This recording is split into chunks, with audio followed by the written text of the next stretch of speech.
Assalamualaikum warahmatullahi wabarakatuh.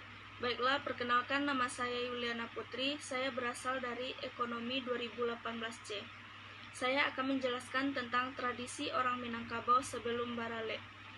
Salah satu tradisi orang Minangkabau yang masih banyak dilakukan sampai saat ini adalah tradisi masak bersama, di mana tradisi ini dilakukan oleh masyarakat pada saat diadakannya upacara pernikahan atau Barale Gadang.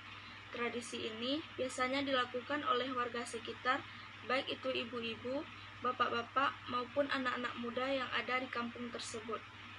Tradisi masak bersama ini biasanya dilakukan oleh warga kampung dalam rangka adanya salah seorang atau kerabat mereka yang akan melaksanakan pesta pernikahan. Tradisi ini juga merupakan suatu sarana bagi masyarakat untuk bersilaturahmi dengan sesama. Mereka bisa lebih menjaga rasa kekeluargaan serta kerukunan antar sesama.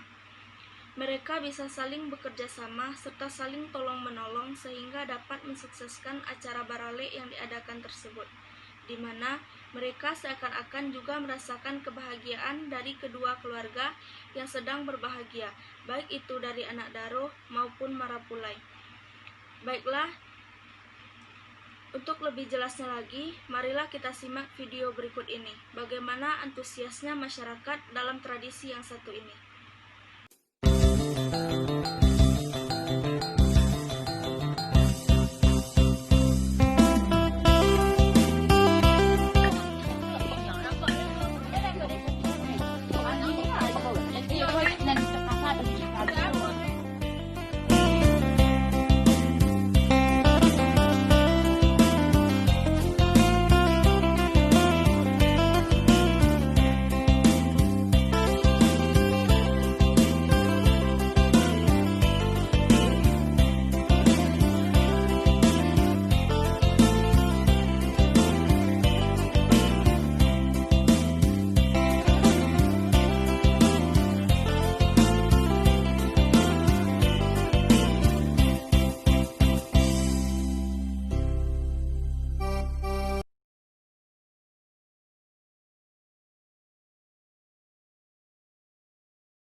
Hilangnya lagi tadi.